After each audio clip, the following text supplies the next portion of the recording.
이사야 50장의 10절 말씀을 같이 보시겠습니다. 너희 중에 여호와를 경외하며 그의 종의 목소리를 청종하는 자가 누구냐? 흑암 중에 행하여 빛이 없는 자라도 여호와의 이름을 의뢰하며 자기 하나님께 의지할지어다. 아멘. 오늘 본문은요, 이스라엘 민족이 지금 겪고 있는 어려움 가운데서 하나님 주신 말씀입니다. 바벨론의 포로로 끌려간 이야기예요. 포로 생활 가운데 묶여 있습니다. 얼마나 우울하고 삶이 힘들겠어요. 백성의 마음에 기쁨은 없고 원망만 가득합니다. 그런데 그런 이스라엘 백성들을 향하여 하나님께서 하시는 말씀을 우리가 좀 봤으면 좋겠어요. 이사야서 50장의 1절 말씀을 우리 같이 한번 보시겠습니다. 나 여호와가 이같이 말하노라. 내가 너희의 어미를 내보낸 이혼 증서가 어디 있느냐? 내가 어느 체주에게 너희를 팔았느냐? 보라, 너희는 너희의 죄악으로 말미암아 팔렸고 너희의 어미는 너희의 배역함으로 말미암아 내보냄을 받았느니라. 아멘. 여러분, 하나님께서 바벨론의 포로로 끌려왔기 때문에 원망하고 있는 이스라엘 백성들에게 주신 말씀입니다.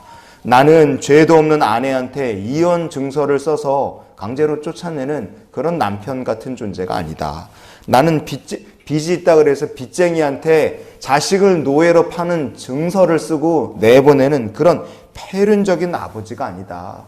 너희들이 지금 여기 끌려와 있는 건 내가 그동안 너희들에게 여호와께로 돌아오라고 수도 없이 말을 하고 선지자를 보내고 주의 백성들에게 그 마음을 두드리는 이야기를 했으나 너희들이 그동안 하나님 마음 듣지 않고 하나님께로 돌이키지 않았지 않았느냐. 근데 왜 너희들의 죄가 있으면서도 너희를 포로로 팔았다고 여호와를 원망하느냐. 하나님께서 그렇게 선지자를 통해 얘기하신 거예요. 너희의 죄 때문에 여기 끌려와 있으면서 왜 원망을 하느냐? 바로 그거죠. 이렇게 원망하는 마음을 하나님께서 가지라고 바벨론의 포로로 데려오셨겠습니까? 아니에요. 원망하는 마음을 가지라고 바벨론의 포로로 데려오신 것이 아니라 하나님께서는 바벨론의 포로로 데려오신 근본적인 목표가 있으셨습니다. 그게 무엇일까? 이사야 50장의 7절부터 9절까지 말씀을 우리가 같이 보시겠습니다. 주 여호와께서 나를 도우심으로 내가 부끄러워하지 아니하고 내 얼굴을 부싯돌같이 굳게 하였으므로 내가 수치를 당하지 아니할 줄 아노라. 나를 의롭다 하시는 이가 가까이 계시니 나와 다툴 자가 누구냐? 나와 함께 설지어다. 나의 대적이 누구냐? 내게 가까이 나올지어다. 보라, 주 여호와께서 나를 도우시리니 나를 정죄할 자 누구냐? 보라, 그들은 다 옷과 같이 헤어지며 좀이 그들을 먹으리라. 아멘. 하나님 버리고 우상 숭배하다 바벨론에 끌려온 건 맞아요. 끌려왔으나 원망하라고 바벨론에 데리고 오신 것이 아니라 이 바벨론에 끌려온 이스라엘 백성들에게 하나님께서 완전히 마음의 신앙의 태도 자체를 완전히 바꿔버리시기를 원하신 겁니다. 어떤 사람이 되기를 원하셨느냐? 이스라엘 민족 전체가 포로로 끌려온 흑암 중에 거하지만 그들의 마음 상태가 어떠냐? 나를 도우심으로 내가 부끄러워하지 않는다. 얼굴을 부싯돌처럼 단단하게 만드는 이스라엘 백성들이 되기를 원하신 거예요. 8절 말씀처럼 나를 의롭다 하시는 이가 가까이 계시다.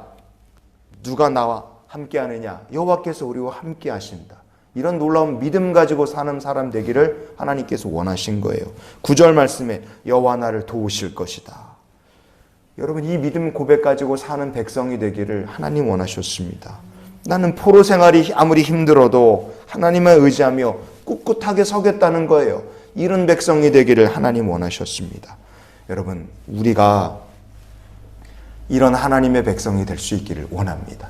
네, 포로로 끌려온 이스라엘 백성들이 처음에는 이 하나님의 마음을 모르니까 막 원망하고 막 낙심을 한 거예요.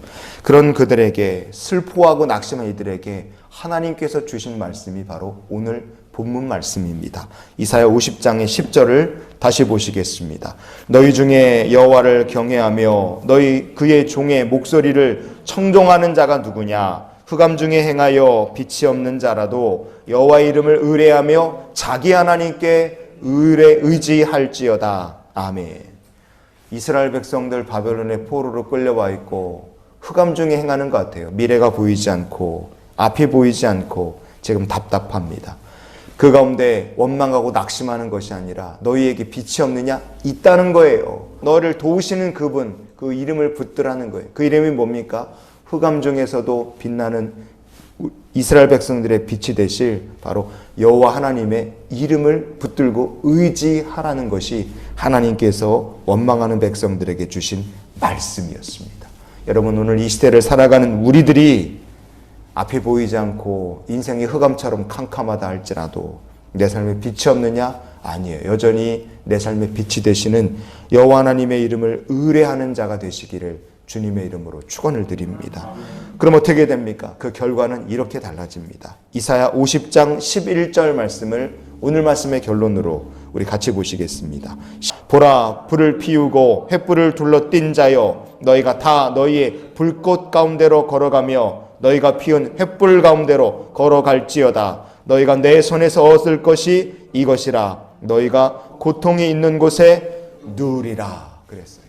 바벨론의 포로로 끌려왔으면서도 빛 대신 하나님을 의지하지 않습니다. 그냥 자기 혼자서 횃불을 들고 마치 걸어가는 것처럼 그렇게 하나님 없이 혼자 살아보겠다고 살아가는 사람들의 마지막은 어디냐? 그 종착역은 바로 너희가 고통이 있는 곳에 누우리라. 하나님 그렇게 말씀하시는 거예요. 그러나 하나님께서 빛 되심을 의지하며 믿음의 길을 걸어가는 사람들은 어떻게 되느냐? 이사야 51장에 위로의 말씀을 듣게 됩니다. 위로만 받는 것이 아니라 이사야 52장에는 예루살렘이 회복되고 구원의 역사가 나타날 것을 하나님 말씀하시는 거예요. 여러분, 우리의 삶도 똑같습니다. 내 인생 흑암에 거하는 것 같아요. 앞이 보이지 않습니다. 그저 이빨 꽉 깨물고 횃불 하나 들고 어둠을 헤치고 가는 사람처럼 내 힘으로 나 혼자 살겠노라 그렇게 걸어가는 사람은 이 50장의 결론처럼 고통 가운데 누울 수밖에 없어요. 그러나 빛 대신 하나님을 내 삶에 함께 의지하며 걸어가는 성도, 그 성도의 삶은 하나님의 위로가 있고 회복의 역사와 은혜가 나타나는 삶이 되도록 하나님께서 이 시대에도 역사하여 주실 줄 믿습니다. 그래서 우리가 이런 기도로 오늘 한날의 삶을 살았으면 좋겠어요. 주여, 오늘도 나의 빛이 되시는 주님과 동행케 하여 주시옵소서.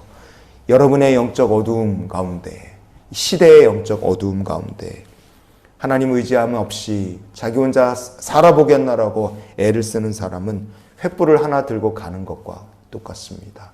그 불이 언제 꺼질지, 그 어두움이 언제까지 될지 우리가 알 수 없어요. 그러나 흑암 중에 거하는 자라 할지라도, 빛이 없는 자라 할지라도 여호와의 이름을 의지하는 자는 하나님께서 인도하시는 은혜와 복으로 그 발걸음을 주님께서 인도하여 주실 줄 믿습니다.